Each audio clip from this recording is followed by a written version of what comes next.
Dear students, today we will be discussing the second part of my previous lecture, that was vaccination. Today we will discuss its second part. It will have different sections to be covered. I am Professor Akmal Laik from the Pediatric Department at Akhtar Saeed Medical College. Thanks for joining. So we start.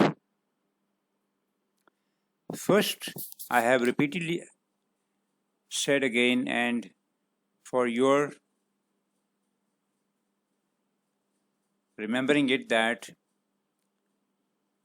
we are at the present moment covering children against 10 diseases. These are to be remembered by all of you, like tuberculosis, polio, measles, diphtheria, pertussis or whooping cough, tetanus, hepatitis B, meningococcal meningitis and pneumonia, H. influenza, again causing pneumonia and meningitis mostly, and diarrhea by rotavirus. So these are the 10 diseases presently covered by EPI program. Now, what is the schedule? That is, at what time of the life the vaccine should be optimally given to the children. At birth, we give BCG and oral polio 0 dose. At 6 weeks, oral polio 1, penta 1, pneumo 1. Now, penta include 5 vaccines in one go. There is diphtheria, pertussis, tetanus, hepatitis B, and HIB, Haemophilus influenza B. These are included in 5 vaccine of penta. At 10 weeks, we administer oral polio 2, penta 2, pneumo 2. At 14 weeks, we administer OPV 3, penta 3, pneumo 3, no rota, but injectable polio vaccine. Remember that, because many a time the patient mother complain कि हमारे बच्चे को उन्होंने 3 टीके लगाए, एक right पे, एक लेफ्ट पे और एक और राइट पे. So remember that these are to be vaccine to be given at 14 weeks. Immediately after the age of 9 months, we give measles 1, and when the child becomes 15 months of old, immediately after that he should receive measles, second dose of measles vaccine. So this is the currently followed EPI vaccination schedule in Pakistan. However, there are 2 more additions which are recommended by experts and implemented gradually, province-wise and then nationwide. One thing is the administration of hepatitis B at birth, and next is administering DPT at age of 4 to 6 years. So this is a Urdu chart displayed at various vaccination centers. This is meant for the general public because they can very well understand the message given by it, that is 15 months before the child reaches the 15 months, he should visit the vaccination center, or the vaccinator will come to the child's home to protect them against 10 diseases, and this is all done during 6 visits. The schedule is already known to you, so that is just for the general public to know what time and what vaccine has been given in your child. How the vaccine were introduced in Pakistan? we said that the vaccines were there, but they were not being given to children worldwide, except in the developed world. So in 1974, there was a World Health Assembly which they decided that we should start an expanded program of immunization. It trickled down to all the member countries. In 1976, there was a pilot project against 6 basic antigens. They were the first one to be started, like BCG, measles, diphtheria, pertussis, tetanus, and polio.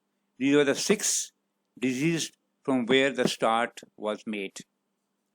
Then government implemented thoroughly the 1978, and then 1981, the activities were intensified against the 6 diseases with 6 antigen to whole of Pakistan. In 1994, it was realized that polio is becoming a very important disease in our country. So, National Polio Immunization Days, we call them as NID or Polio Day and Polio Worker. It was celebrated for the first time, and now it has become a regular event many times a year.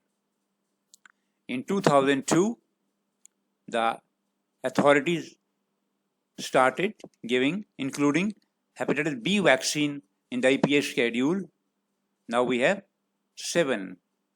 Then we have the pentavalent vaccine was introduced.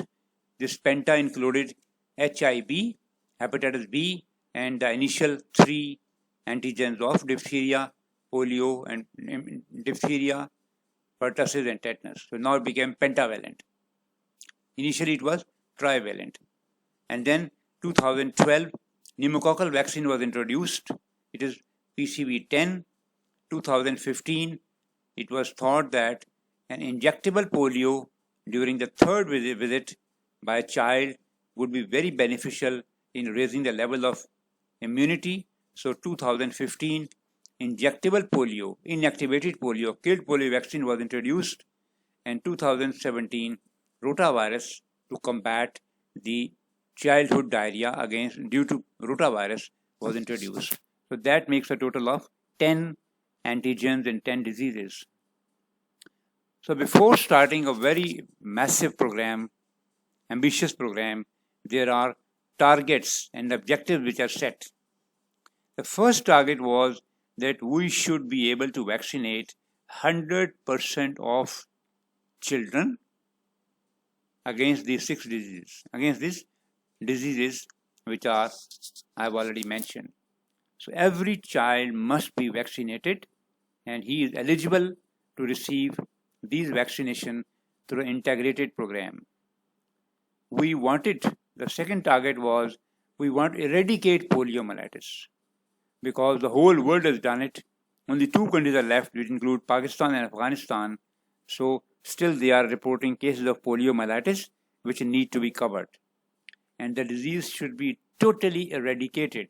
There is not even a single case of polio should be reported from the whole of the world and from the whole of Pakistan for at least 3 years before you decide that this is now a polio-free country. Eradication means complete absence, complete from the community, from everywhere, throughout the country and throughout the region. We want to eliminate measles because there is just one vaccine, one virus, one serotype, and if children can be vaccinated properly with the 2 doses, the disease can be eliminated. We want to eradicate neonatal tetanus, because if we immunize mothers with tetanus toxoid during pregnancy, the neonatal tetanus would disappear. That is what has been done in most of the countries, including our neighboring country like India and so many others. They have eliminated neonatal tetanus by vaccinating all their mothers during pregnancy. And that is what our aim is. We want to maintain negligible level of cases of diphtheria by immunizing them against diphtheria with the 3 antigens. And now I said that in certain areas, government has also started administering a booster dose between 4 to 6 years to prevent attacks of diphtheria in these children. Similarly, pertussis is a very big hazard. So, by giving 3 doses of pertussis vaccine, we want to minimize the number of cases of pertussis reporting from a community. It's an important and lethal condition in young infants. Similarly, by giving them BCG at birth, we want to reduce greatly the childhood TB incidence. We want to similarly reduce the incidence of hepatitis B in children by giving hepatitis B vaccination to all children as part of PENTA. And now they have started administering hepatitis B vaccine to babies at birth, because that's the only way to completely eliminate the maternal neonatal transmission of hepatitis B. Haemophilus influenza is a very important pathogen for children because it causes pneumonia and it causes meningitis. So we want to greatly reduce its incidence, H influenza, meningitis and pneumonia. So what is our target population? Naturally, it includes selected part of population. Number one, it includes all children up to the age of 15 months. They must be vaccinated up to 100%. Second, we want to vaccinate children who have not been vaccinated and they come to the vaccination center up till the age of 5 years. They need to be immunized. Third, every pregnant woman is a candidate for tetanus toxoid because that will protect greatly our young generation. It will prevent greatly the maternal neonatal transmission. Again, the tetanus toxoid, and all the women who are in the childbearing age between 15 to 49 years of age, if they have not been previously immunized against tetanus, they should be targeted by giving them tetanus toxoid. So these are the target groups of our population which are in need of vaccination and they should be protected. Now we take the vaccine one by one. Tuberculosis is protected by a vaccine called Bacillus calmette-guerin, BCG. They were the name of the two scientists who were pioneers in developing this vaccine. As far back as 1921. So what they did was they cultured these tubercle bacilli repeatedly in the lab multiple time, and ultimately they reduced its ability to produce the disease. So then we got the live attenuated vaccine strains which were a virulent TB strain used for vaccination purposes. It is live attenuated and this vaccine should be given soon after birth to all the babies. However, even children who are up to 5 years of age still can be vaccinated if not done previously. BCG is very important vaccine in a developing country like Pakistan, where it has been found that BCG protects up till 50% cases of pulmonary tuberculosis and more than 80% cases against invasive TB like miliary TB and like tuberculous meningitis. Hence, TB is a very important step in prevention of tuberculosis spread. The vaccine is given through a very fine needle, 28 gauge intradermal injection on the deltoid area soon after birth, and we inject 0.1 ml in the skin. Now the immunity comes through delayed cell hypersensitivity with the help of T cell. So what we see that the immunity is not dependent on antibodies but on the presence of the hypersensitivity mediated by T cells. Being a live vaccine, it should not be given to immunocompromised children, like those children on steroids, those on leukemia, lymphoma, immunocompromised, and so many other conditions which we are facing in sick children. And similarly, should not be offered to pregnant women. It can cause disease itself. Normally it is benign, without any reaction, but sometimes it has complication, which we will discuss in a moment. You can see how the BCG is being given. Very fine needle on the deltoid area, maybe right or left. You administer intradermally, and intradermal injection is shown by the presence of a small area of the skin which becomes blanched. If you give it subcutaneously, this will never show. So remember, this is the identification that this child is getting, this baby is getting intradermal injection. We just inject 0.1 ml. And that is what happens. In the upper photographs, you see that after 3 weeks, patient gets a small nodule, a small papule, maybe a small swelling. It becomes a small vesicle, and then ultimately it may become a pustule and then a scar formation. A scar is frequently seen after around 6 to 8, after around 3 months. So the initial response is not seen immediately, but at least after some time, say at least 3 weeks, and then a scar is frequently seen after 3 months. There's a normal BCG reaction. However, some children are very unfortunate that they develop complications.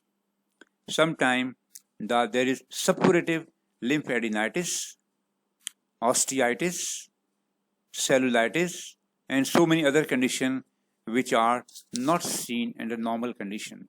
This is because of the tubercle bacilli multiplying at the local site, either at the skin or at the lymph node area, which might ulcerate, it might spread. The second important vaccine is diphtheria. Of course, you realize that diphtheria causes the presence of marked pharyngitis with a membrane formation visible through on the throat examination, end up with a neck swelling, with a laryngeal swelling, and ending up as respiratory failure and hoarseness of voice, complicated by myocarditis and neuropathies. So how do we protect against diphtheria? The vaccine is basically a killed vaccine in the form of toxoid and is usually combined with 3 other like diphtheria, pertussis, tetanus. Now this toxoid is given 0.5 ml intramuscularly and is administered to children, to a young infant at 6 weeks, 10 weeks, 14 weeks. Some countries follow the regime of 2, 4, 6, but in Pakistan it is 6, 10 and 14 weeks. And some countries are using it as a booster at 18 months and then at 4 to 6 years of life. However, the booster at 18 months is not yet included in DPI, but in some areas we are administering a booster at 4 to 6 years of age.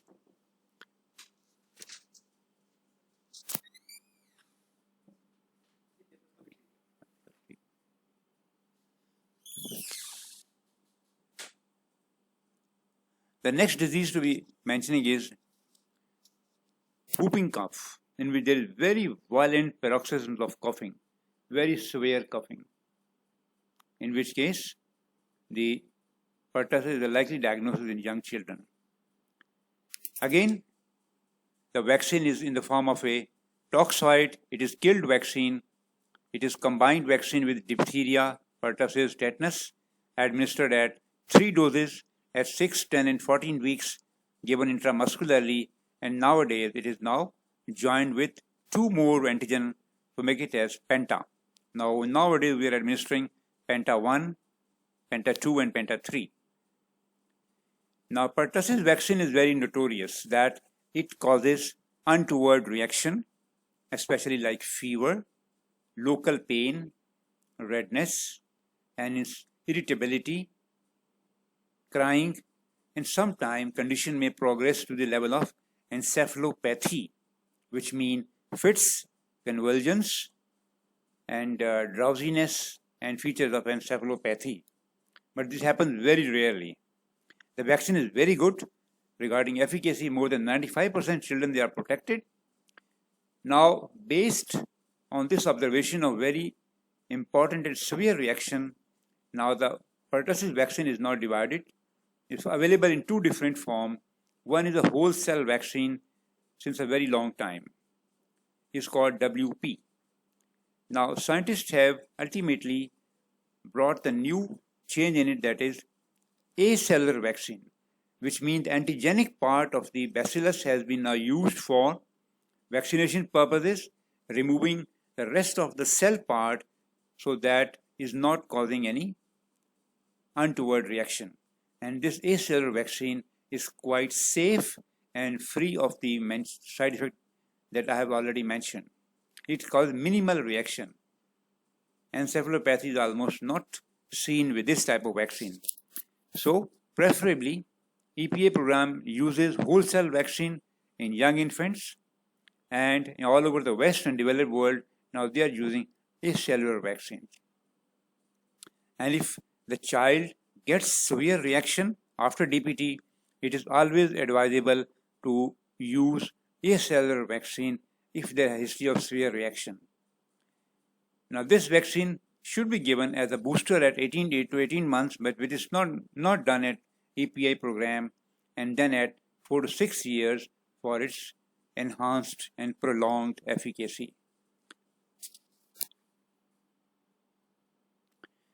Coming to the third important disease, and that is tetanus.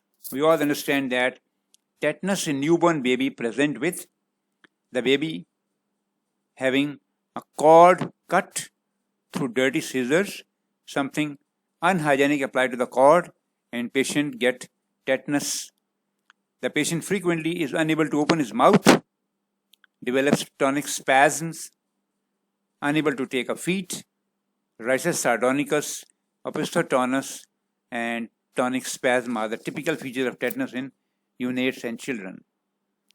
Now, this is also included in DPT as part of Penta 1, Penta 2, Penta 3 to be given at 0.5 ml dose intramuscularly at 6, 10 and 14 weeks.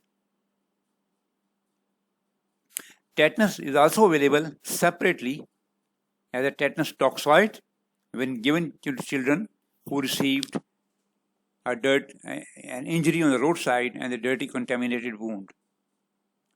Please remember that even a patient has developed this tetanus disease, he still is not immune. Very unique phenomena, but this is a fact that we must give tetanus toxoid to all patients of tetanus when they have recovered. Going home, they must receive tetanus toxoid for a course for lifelong immunity. Similarly, tetanus toxoid is offered to all pregnant women in the last trimester, usually for the first pregnancy in the form of 2 doses, at least 1 month apart.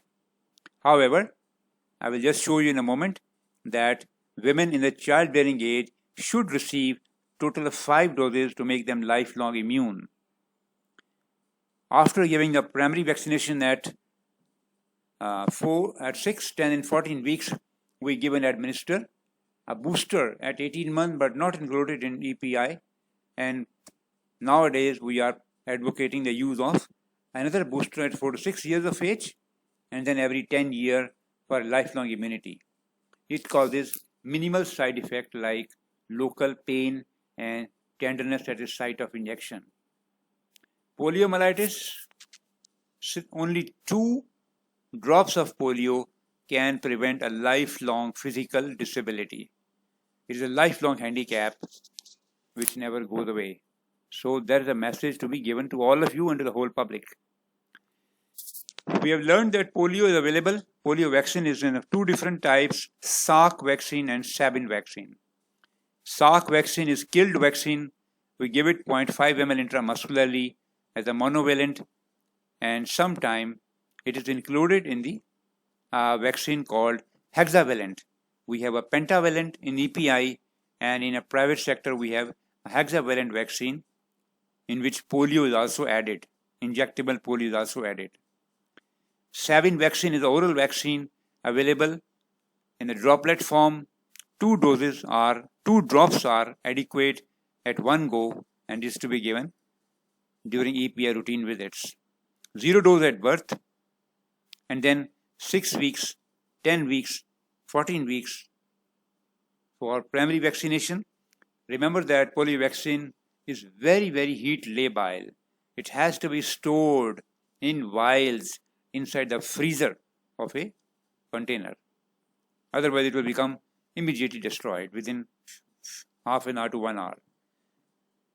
For injectable polio, the benefits are that it, given intramuscularly, it causes less gut immunity and less chance for the herd immunity.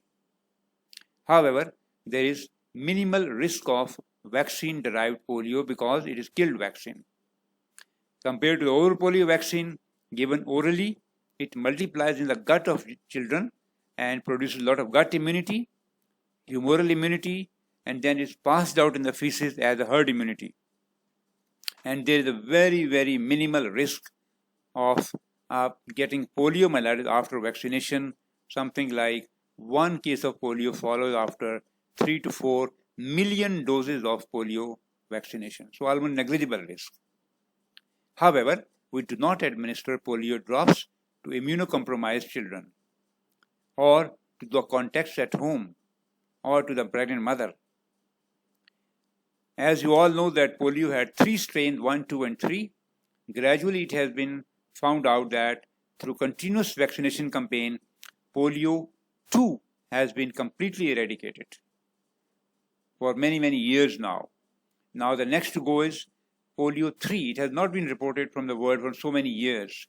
But however, the type 1 polio vaccine is prevalent in our country and is a cause of polio disease in our country. So most of the polio vaccine campaign, they are including for type 1 polio vaccine for mass immunization. Hepatitis B is very important. Children are infected through their mother. Mother has hepatitis, and at the time of delivery, birth, the baby is infected. So first thing is that all mothers should have hepatitis B checked during pregnancy, because the baby is infected, baby becomes a carrier, and ultimately it becomes a clinical jaundice, but it ultimately ends as a hepatocellular carcinoma or cirrhosis of liver after many, many, many decades. So hepatitis B in children is very important and requires vaccination. Of course, understand that hepatitis B prevents against liver cell cancer. It is genetically engineered. It's not live. For the vertical transmission from the mother to baby and from the horizontal transmission between patient to the next in contact, it frequently spreads through the blood and the blood products. So either you use it as pentavalent vaccine as part of the pentavalent vaccine, or sometimes we use it as monovalent vaccine. So it should be given as a birth dose, which we are now gradually implementing. And then we have a 6-week, 10-week, and 14-week doses. Its efficacy is more than 95%, and there are no known side effects. The vaccine is quite safe in pregnancy and in immunocompromised children because it is genetically derived and not live. Meningitis is very important because it causes septicemia, neck stiffness, severe headache, vomiting, fits, you can see multiple clinical features of Haemophilus influenza B vaccination, child having neck stiffness, positive Kernig and Brudzinski sign, severe headache, fever, a septicemia rash. All them are features of HIV disease. It causes pneumonia. It causes meningitis and septicemia. So this vaccine is also part of Penta. It is a killed vaccine, and we usually administer 0.5 ml vaccine in combination with other 4. So total makes 5 in one go. It is given at 6 weeks, 10 weeks, 14 weeks, and should be have a booster at 18 months, but is still not included by EPA program. Now, HIV vaccine is safe in immunocompromised children and during pregnancy, and share the same side effects which are very mild. Pneumonia vaccine is now again included in EPI, and you all understand that pneumonia is very important disease for young children. Patient may have cough and fever. He develops signs of breathing difficulty, recessions, tachypnea, and ultimately may end up as respiratory failure and require hospitalization. This chest X-ray is typical for pneumonia in children. So the pneumococcal conjugate vaccine has been now added. There are in fact 2 vaccines available. One is called PCV 10 valent, in which the vaccine is effective against 10 common strains of pneumococcal bacteria causing pneumonia. And we have got another vaccine which is called PCV 13, which is effective against 13 strains of pneumococcal antigens, but again EPI uses PCV 10 valent vaccine, again very effective. These are killed vaccine to be administered as 6, 10 and 14 weeks, and giving a booster at 15 months is still not part of EPI. EPI program only gave 3 doses within the first 3 months. This is to be given simultaneously on the same visit to young infants, infants coming for vaccination. We inject Penta on one thigh and we inject pneumococcal vaccine on the other side. 0.5 ml intramuscularly, highly efficacious, more than 95%, and is safe in children who are immunocompromised or during pregnancy. Rotavirus vaccine, again important. You understand that something like 30 to 40% of childhood diarrhea is caused by rotavirus. So we have very effective vaccine against rotavirus. It prevents diarrhea, dehydration, and maybe a fatal outcome in a number of cases. So this vaccine is live attenuated. Single strain is used. 2 doses are given orally at 6 weeks and at 10 weeks in a pre-filled syringe for every child, 3 ml. Now, the upper age limit is 6 months. That is, before 6 months of age, child should have received 2 doses of rotavirus vaccine, 1 month apart, and exceptionally, we still sometimes go till 8 months, but very rarely. Now, this is contraindicated in immunocompromised states. It is effective. Efficacy has been ranged around 85 to 95%. The vaccine, like others, is stored at 2 to 8 degrees centigrade, and it causes minimal side effects. Of course, the last vaccine is measles in children. Measles is very notorious. It causes severe illness in children, high-grade fever, macular rash, but the main thing are the complications, like eye complication, like chest complication, like gut complication, like ear complication, and in the late stages maybe CNS complication. So measles is very important as a part of morbidity for young infant, as a vaccine preventable disease. Just one measles vaccine, just one strain and one vaccine. It is live attenuated vaccine. We give it at 0.5 ml subcutaneously. Measles vaccine 1 is given at 9 months and measles vaccine 2 at 12 to 15 months, and is very effective. 95% seroconversion takes place. However, in situation in which there is epidemic of measles, it happens in our own country after some years. In that case, if there is epidemic, then measles vaccine should be given to all children between the ages of 6 months to 10 years, because that will raise the level of immunity and prevent its spread.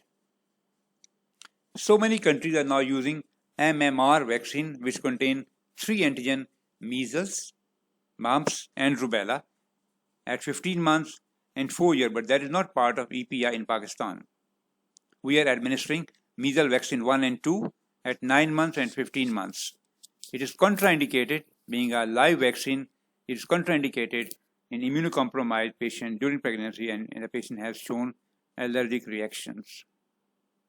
Otherwise, it is very safe. Now, this is the schedule for pregnant women during their childbearing age. I have said that the pregnant mother also candidate for EPI vaccine, and that is tetanus toxoid.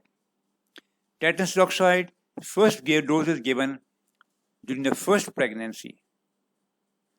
Tetanus toxoid 2 given 1 month after the first dose. Tetanus toxoid 3 given 6 months after the second dose. Tetanus toxoid 4 given 1 year after the third dose, and tetanus toxoid 5 given 1 year after the fourth dose. So in total, 5 doses given to a pregnant mother are adequate to have a sufficient level of immunity throughout her childbearing age. Beyond that, she doesn't need it. Now, are we having a good vaccine coverage in Pakistan or not? We said that if we have a target of more than 80%, there is sufficient herd immunity and the mass level spread of disease doesn't take place. Now, this is the coverage from the UNICEF figures taken in 2019. This says that as a part of coverage, when the surveillance data shows that BCG had been administered to 88% children, DPT1 86%, DPT3 75%, IPV 75%, measles 1 75%, measles 2 71%, pneumococcal vaccine 75%, polio vaccine 3 75%, and rota something like 75%. However, I must tell you that this is a nationwide figure. This includes all provinces, include farthest areas of Balochistan and Gilgit-Baltistan and so many areas which are also included. So there has been marked differences in the vaccine coverage in the different provinces and in the different regions. Provinces mean like Balochistan, far-off areas, compare them to the Islamabad. Regional, which mean compared to the Punjab in the South Punjab, close to Balochistan areas, and in the center of Punjab. So these are national figures, but again, they are not applicable to the whole of Pakistan at all areas, with so many differences. Now let me say in the last slide, there are many common problems that we see in vaccinations. First, the mother come and say, are these safe? माँ आपसे सवाल करती कि doctor साहब ये सवाल आपके ज़हन में शायद ये सवाल आता हो, are these vaccines safe? Can they produce a disease? Can they harm the baby? Can they have side effect? Almost all vaccines which are used in EPI program, yes, they are definitely safe vaccine. The safety has been established through large-scale trials all over the world, in Pakistan. So these vaccines are all safe for all children. So don't have any doubt about them, the safety. Number 2, if the child has missed 1 shot or 2 shots, he has received 1 or 2 shots already. So what should we do now? Should we restart from the zero? No. We do not need to restart from the zeros vaccine now. we think that the vaccine that has been given is already effective. So let's start from where the vaccine was interrupted. Don't restart again and again. Number 3, many mother ask कि baby को हल्का सा बुखार है, baby को हल्का 2-3 पॉटियाँ की हैं, बेबी को हल्का सा नज़ला है, नाक बंद है या रो रहा है, should we vaccinate? Yes, these are very minor symptoms and the vaccine should not be delayed. However, if the baby is having high grade fever, severe diarrhea, in that case, we may delay it because we do not know that patient might be having a serious disease at this moment. So, for mild to moderate illness, vaccine should not be delayed. But if the patient is really sick, then it can be deferred for a couple of days, but then vaccine should be given. The fourth question that mothers and parents ask is, हमारा baby बहुत छोटा है, which means he is low birth weight, he is premature, yeah, he is very young, he is marasmic, malnourished. So we should not vaccinate him. No, this child who is weak, small, malnourished, marasmic has more chance to become very sick if we get that disease. So we should not postpone them. Most babies who are around 1.5 kg, more than that, who are more than 34 weeks, they can be given the vaccination in time at the normal schedule. Marasmus, malnutrition is not a contraindication for vaccination.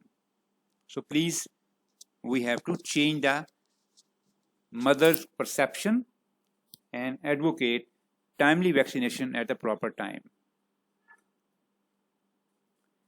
Thank you very much. I have tried to give all of you so many important points in the vaccination.